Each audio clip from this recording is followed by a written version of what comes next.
Hello viewers, I am Kalpana. In this video, I am going to start class 10th chapter 1 periodic properties and variation of the properties. Which type of property?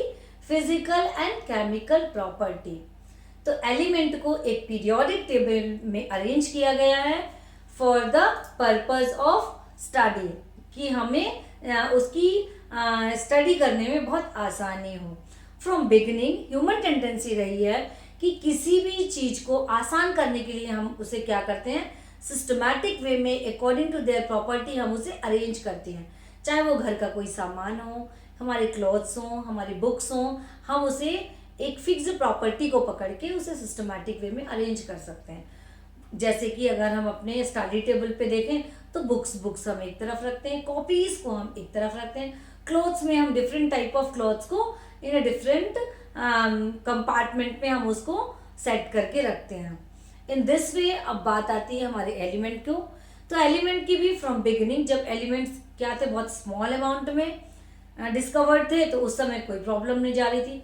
जैसे जैसे discovery of elements होती गई, means number of elements वहाँ पे increase करने लगे, तो उसे नीड हुई सिस्टमैटिक वे में अरेंज करने की. तब हमें नीड हुई पीरियोडिक टेबल की. दैट मीन्स पीरियोडिक टेबल हम लोग यहाँ पे सिर्फ मॉडर्न पीरियोडिक टेबल के से स्टार्ट करेंगे. History of the periodic table अगर आपको पढ़ना है तो मेरे प्रीवियस वीडियोस में जाकर के आप चेक कर सकते हैं, like Dobereiner triad law, Newland theory, then Lothar Meyer curve. तो ये सारी history of the periodic table है जिसमें कि सारे एलिमेंट्स को according to their mass arrange किया गया है. यहाँ पे अभी मेंडली पीरियोडिक टेबल में भी मास के अकॉर्डिंग ही एलिमेंट को अरेंज किया गया था. मेंडली उसके बाद आती है हमारी मॉडर्न पीरियोडिक टेबल जहाँ पे हमने एलिमेंट्स को according to their atomic number arrange किया गया है. तो यहाँ पे एलिमेंट के अंदर क्या होगा, एटम. तो सबसे पहले अब हम यहाँ पे समझ लेते हैं व्हाट इज द एटम. और एटम के चारों तरफ जो इलेक्ट्रॉन रिवॉल्व करते हैं वो कहाँ पे रिवॉल्व करते हैं, उन्हें हम सेल बोलते हैं. उन सेल के अंदर भी यहाँ पे सब सेल हैं जहाँ पे इलेक्ट्रॉन का डिस्ट्रीब्यूशन होता है. तो यहाँ पे पहले हम थोड़ा सा इलेक्ट्रॉन के डिस्ट्रीब्यूशन को समझ लेते हैं. जब वो हमें समझ में आ जाएगा उसके बाद हम पीरियोडिक टेबल के ब्लॉक्स के बारे में हमें समझने में आसानी होगी, like S block, P block, D block and F block. तो देखते हैं कि वो ब्लॉक्स हैं क्या, वो ब्लॉक कहाँ से आए हैं. तो स्टार्ट करते हैं फ्रॉम बिगिनिंग. तो सबसे पहले हम देख लेते हैं, ये है हमारा एटम. एटम के अंदर हुआ न्यूक्लियस. न्यूक्लियस में हमने ले लिया प्रोटॉन प्लस न्यूट्रॉन. तो प्रोटॉन में है हमारे पॉजिटिव चार्ज और न्यूट्रॉन में है हमारे नेगेटिव चार्ज. तो दैट मीन्स न्यूक्लियस कैसा बना होता है, न्यूक्लियस एक पॉजिटिव चार्ज एरिया है जहाँ पे पॉजिटिव चार्ज होता है. अब इसके चारों ओर होती हैं जिन्हें हम ऑर्बिटल्स या कि सेल बोलते हैं.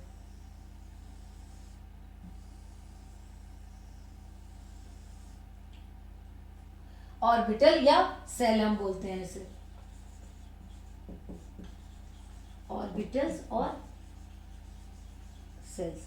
अब इन ऑर्बिटल के अंदर भी सब सेल होती हैं जिन्हें हम एस पी डी एफ बोलते हैं. तो चलिए पहले हम इसके नंबर देख लेते हैं. फर्स्ट नंबर सेल फ्रॉम किस तरफ से देखेंगे अपन, न्यूक्लियस की तरफ से. तो ये हो गई हमारी एल, ये हो गया हमारा एम, ये हो गया हमारा एन, सॉरी ये हो गया एल, ये हो गया एम और ये हो गया हमारा एन. तो इसको हम नंबर भी दे सकते हैं 1, ये सेकेंड नंबर, ये 3 नंबर और ये 4 नंबर और सो ऑन आगे भी यहाँ पे बढ़ता हुआ जाएगा. अभी हम यहीं तक ले रहे हैं. तो ये हो गई हमारी सेल. तो मीन्स अब सेल कितनी होती हैं ये देख लेते हैं. These are the shells K, L, M और एन. इन सेल्स में इलेक्ट्रॉन का डिस्ट्रीब्यूशन किस रूल के अकॉर्डिंग होता है, 2n square, rule of 2n square. What is the n? n is a number of orbital, number of shell. जैसे k के लिए यूज करेंगे हम 1, l के लिए यूज करेंगे 2, m के लिए यूज करेंगे 3, n के लिए यूज करेंगे 4. तो अब यहाँ पे चेक करते हैं. n means number 1, so 1 2 into 1 square, that is the 2. What is the 2? 2 is the capacity of the electron. कि मीन्स k पे मैं कितने कितने इलेक्ट्रॉन फिल कर सकती हूँ? केवल और केवल 2 इलेक्ट्रॉन। 2 से कम होगा लेकिन 2 से ज़्यादा इलेक्ट्रॉन यहाँ पे नहीं हो सकते। देन अब हम देखते हैं L, 2 into 2 into 1, that is the 8 electron. Then next 2 into 3 square, that is the 18 electron. Then 2 into 4 square, that is the 32 electron. So these are the electron. इतने इलेक्ट्रॉन हम इस पे फिल कर सकते हैं। K पे 2, L पे 8, M पे 18 और N पे 32। ये हो गई हमारी सेल। सेल के अंदर भी सब सेल होती हैं।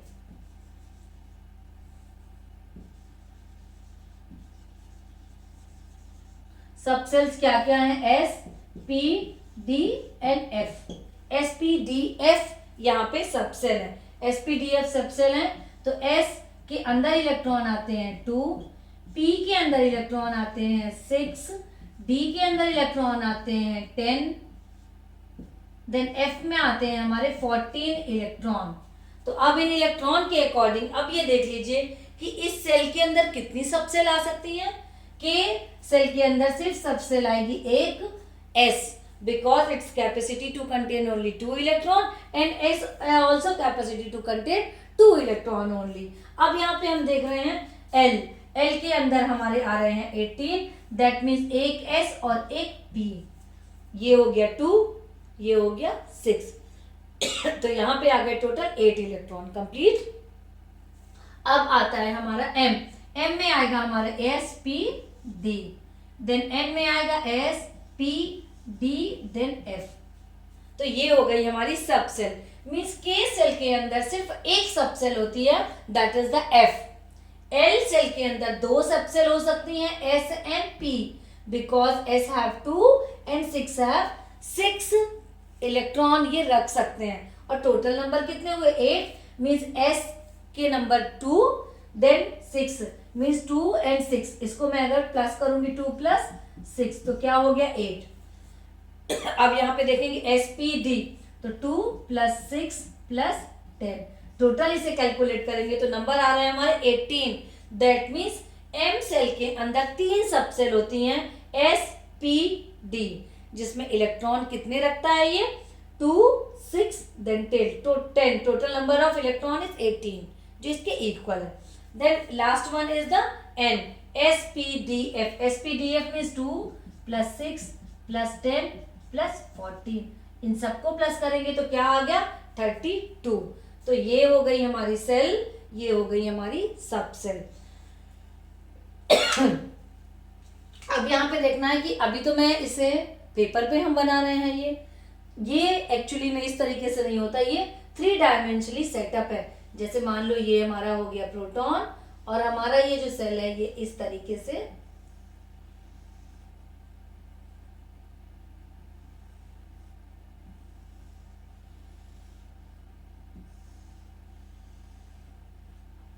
ये इस तरीके से L, ये K, L, M, N, इस तरीके से ये अरेंज होता है। ये 3 डायमेंशनली सेटअप है।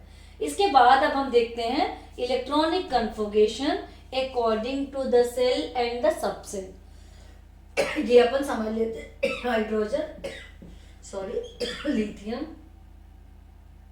Beryllium, boron, carbon, nitrogen, oxygen, fluorine, neon. 1, 2, 3, 4, 5, 6, 7, 8, 9, 10 atomic number तक अभी हम ले रहे हैं, क्योंकि हम बात क्या कर रहे हैं? मॉडर्न पीरियोडिक टेबल की। तो मॉडर्न पीरियोडिक टेबल में हमारे जो एलिमेंट्स हैं according to their atomic number वहां पे अरेंज किया गया है। तो अब यहाँ पे 1s1, what is the 1s1? 1 is the atomic number of hydrogen and this one represent to the cell, first cell of which is K, जो कि है K। तो ये K को रिप्रेजेंट कर रहा है 1s1। Capacity of the electron is 2, लेकिन हाइड्रोजन के पास तो केवल एक इलेक्ट्रॉन होता है, तो 1s1। Then come to the helium, 1s2, atomic number is 2, so that's why 1 represent to the cell and S represent to the subcell, So 1s2. That means K is complete.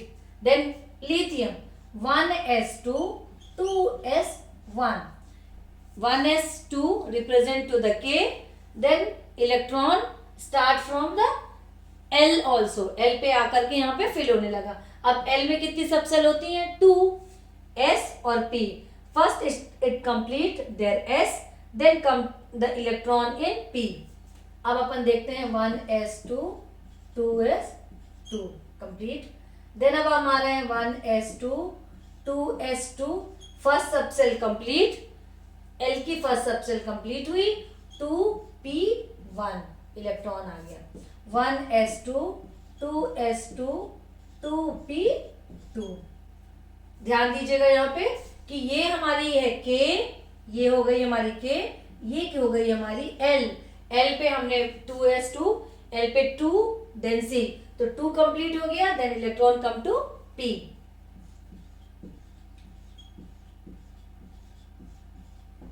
Three. 1s2, 2s2, 2p4. 1s2, 2s2, 2p5.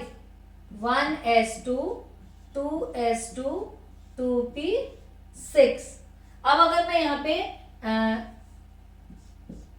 Neon, अगर मैं sodium की बात करूं जिसका electronic number atomic number 11 है, तो इसमें किस तरीके से होगा? 1s2, 2s2, 2p6 means K और L कंप्लीट हो गए. K2, L 8 electron. Then come to the M. M पे 18 इलेक्ट्रॉन होते हैं. तो अगला इलेक्ट्रॉन अब कहाँ जाएगा? 3s1 में. इस तरीके से ये पूरा एक इसको कंप्लीट करेगा. फर्स्ट S में जाएगा, फिर जैसे जैसे एटॉमिक नंबर बढ़ेगा P में जाएगा, जैसे जैसे एटॉमिक नंबर बढ़ेगा वो D पे जाएगा. और इस तरीके से हमारा इलेक्ट्रॉन का जो फिलिंग है वो इस तरीके से कंप्लीट होगी. इसके बाद अब आता है पीरियोडिक टेबल. इसके पीरियोडिक टेबल स्टार्ट. एक चीज और यहाँ पे मिस हो रही है, बता दूं मैं. क्या होता है, हमारे इलेक्ट्रॉन इसकी चारों तरफ रिवॉल्व करते रहते हैं, जिसमें क्या होता है? Negative charge. नेगेटिव चार्ज है तो क्या होता है कि यहाँ पे इलेक्ट्रॉन क्या करता है? कभी कभी एनर्जी को गेन करता है और कभी एनर्जी को लॉस भी करता है. तो ये हो गई हमारी, ये मान लो ये न्यूक्लियस हो गया, ये हमारी एक सेल हो गई, ये हमारी दूसरी सेल हो गई. तो इलेक्ट्रॉन, अगर इलेक्ट्रॉन ने एनर्जी को गेन किया है, after gaining the energy it jump from this one two that one. ये इस सेल से अगली वाली सेल पे जंप करके चला जाएगा. और अगर इसने इलेक्ट्रॉन को लूज किया है तो ये क्या करेगा? यहाँ से यहाँ इलेक्ट्रॉन को अपने अंदर वाली सेल की तरफ जंप करता है. तो ये हो गया ये प्रोसीजर. अभी जब इसका काम आएगा बीच में तो हम इसको समझेंगे. अब ये हो गया हमारा general information according to the general information about the atom. Atom का जनरल इंफॉर्मेशन, कौन कौन सी सेल होती है, मीन्स ऑर्बिटल होते हैं, उन ऑर्बिटल के अंदर कौन कौन से सबसेल होते हैं, सबसेल के अकॉर्डिंग इलेक्ट्रॉन का डिस्ट्रीब्यूशन किस तरीके से होता है, ये समझ लेने पे हमें पीरियोडिक टेबल बड़े अच्छे से समझ में आएगी. तो अब हम देखते हैं पीरियोडिक टेबल. पढ़ते रहिए, फिर मिलते हैं नेक्स्ट वीडियो में. Thank you.